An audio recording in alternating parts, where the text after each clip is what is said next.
Welcome to my channel. I am Abdus Salam, Assistant Teacher, Rajshahi Collegiate School, Rajshahi, Bangladesh. My dear viewers, আজকে আমি যে ভিডিওটা করতে যাচ্ছি একেবারে ইম্পর্টেন্ট এবং simple complex compound sentence structure follow করে কিভাবে ট্রান্সফরমেশন করতে হয় সেটা নিয়ে আজকে আমাদের কাজ। আশা করি এই ভিডিওটার শুরু থেকে শেষ পর্যন্ত দেখলে প্রতিটা সেন্টেন্সই তোমাদের জন্য ইম্পর্টেন্ট। প্রত্যেকটা সেন্টেন্সই অনেক ইম্পর্টেন্ট, যা তোমাদের ট্রান্সফরমেশনকে শিখতে অনেক সাহায্য করবে এবং কিভাবে একটা র্যাডিক্যাল চেঞ্জ করা যায়, ম্যাজিক ওয়েতে কিভাবে ট্রান্সফরমেশন করা যায় সেটা নিয়ে আজকে আমরা কাজ করব। দেখো তো, ট্রান্সফরমেশন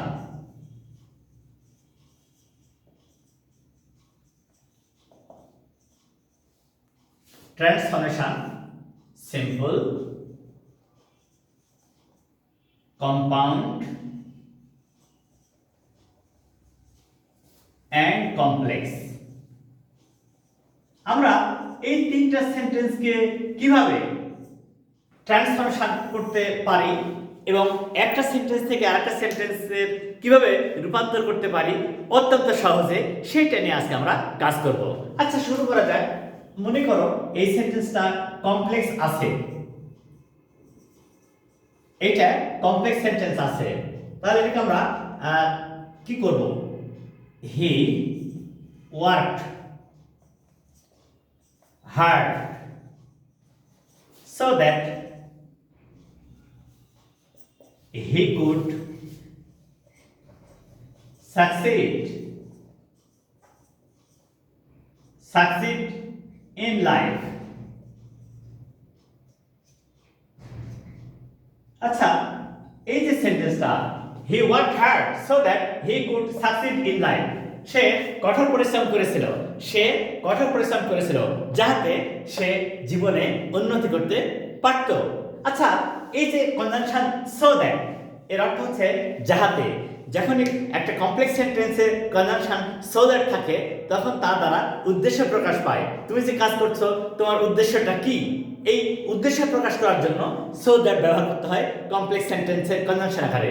এই সেন্টেন্সটাকে আমরা যখন সিম্পল সেন্টেন্সে রূপান্তর করব,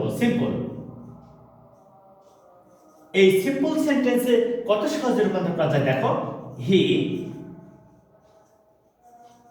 হি ওয়ার্কড হার্ড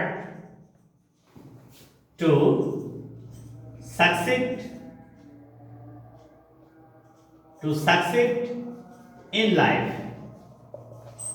দেখো তো, এই যে আমাদের কত সহজ স্ট্রাকচার, সেটা কমপ্লেক্স সেন্টেন্সে so that plus subject plus can could may mind, এই সমস্ত এইটা একদম অমিট করা হলো, করে এই টু ব্যবহার করা হলো, তাহলে সিম্পল হয়ে গেল। কারণ টু প্লাস ভার্ব দ্বারা উদ্দেশ্য বোঝায়। To plus verb always indicates the purpose of action. To plus verb always indicates the purpose of action. In the same way, in a complex sentence you have the same ideas and meaning, that is so that, যাহাতে এটা দ্বারা উদ্দেশ্য প্রকাশ পায়। আচ্ছা, হি worked hard, সে কঠোর পরিশ্রম করেছিল, so that, যাতে he could succeed in life, যাতে সে জীবনে উন্নতি করতে পারত। He worked hard to succeed in life, সে জীবনে উন্নতি করার জন্য কঠোর পরিশ্রম করেছিল। এই ধরনের সেন্টেন্সকে যখন এই সো দ্যাট কনজাংশন থাকবে তখন এদেরকে কম্পাউন্ডে রূপান্তর করার সময় খুব মজা করে সহজে করা যাবে, ইজিলি। দ্যাট ইজ, কনজাংশন হবে এন্ড। কিন্তু একটা কথা এখানে মনে রাখতে হবে, যখনই কম্পাউন্ড সেন্টেন্সের কনজাংশন এন্ড হয় তখন স্ট্রাকচারটা হচ্ছে first action plus and plus second action, first action plus and plus second action. তাহলে কি হবে? এটাকে যখন আমরা কম্পাউন্ডে রূপান্তর করব তখন কত সহজে আমরা করতে পারি দেখি। হি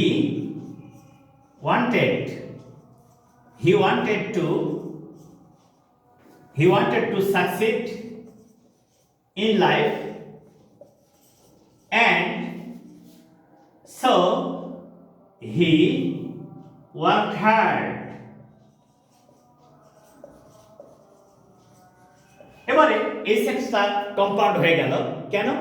তোমরা তো জানো যে কমপ্লেক্স সেন্টেন্সের কনজাংশন যদি সো দ্যাট থাকে তাহলে সিম্পল রূপান্তরের সময় সো দ্যাট উঠে টু প্লাস ভার্ব হয়। so that plus subject plus can, so that plus subject plus can could may might, কি থাকতে পারে? so that plus subject plus can could may might, যাই থাকুক এই সব কয়টা উঠে হবে টু, তাহলে এটা আমাদের সিম্পল হয়ে গেল। আচ্ছা, কমপ্লেক্সে so that এবং সিম্পলে যদি টু প্লাস ভার্ব থাকে তাহলে এগুলি দ্বারা উদ্দেশ্য বোঝায়। উদ্দেশ্য বা চাওয়া পাওয়ার একটা হিসাব হয়। সেই চাওয়া পাওয়াটা কি? ওয়ান্টেড, চেয়েছিল। He wanted to succeed in life, সে জীবনে সফল হতে চেয়েছিল। And so he worked hard, এবং তাই সে কঠোর পরিশ্রম করেছিল। তাহলে এই স্ট্রাকচারটা, এই সেন্টেন্সটা কেমন হচ্ছে দেখো তো। এইভাবে লিখতে হয়, first action plus and plus second action, এইভাবে আমরা চেঞ্জ করব। যখনই কম্পাউন্ড সেন্টেন্সের কনজাংশন এন্ড হয় তখন কি করতে হয়? প্রথমের কাজ প্রথমে, তারপরে এন্ড কনজাংশন, তারপরে দ্বিতীয় কাজ। প্রথম কাজ, তাহলে এটা কি? প্রথম কাজ যোগ এন্ড যোগ দ্বিতীয় কাজ,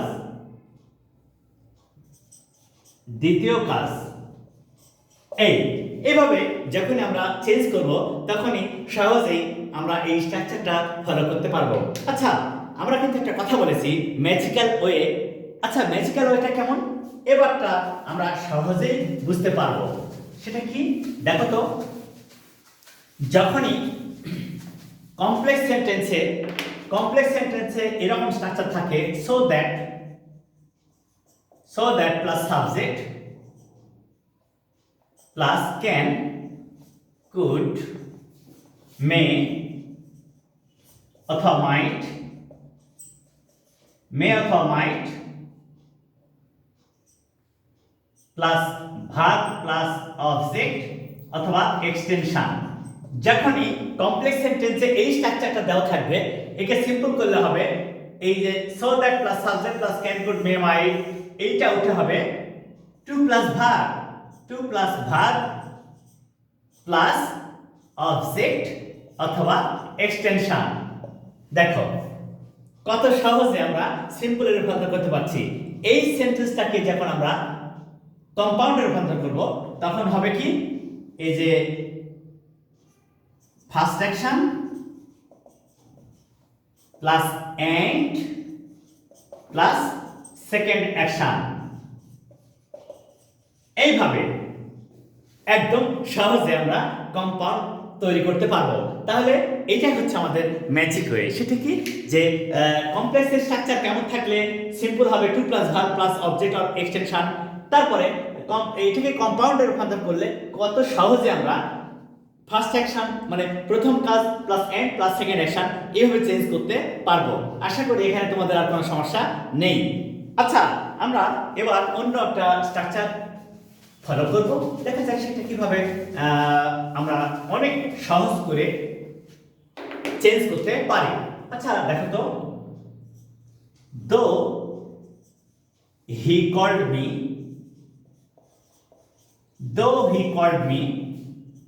I could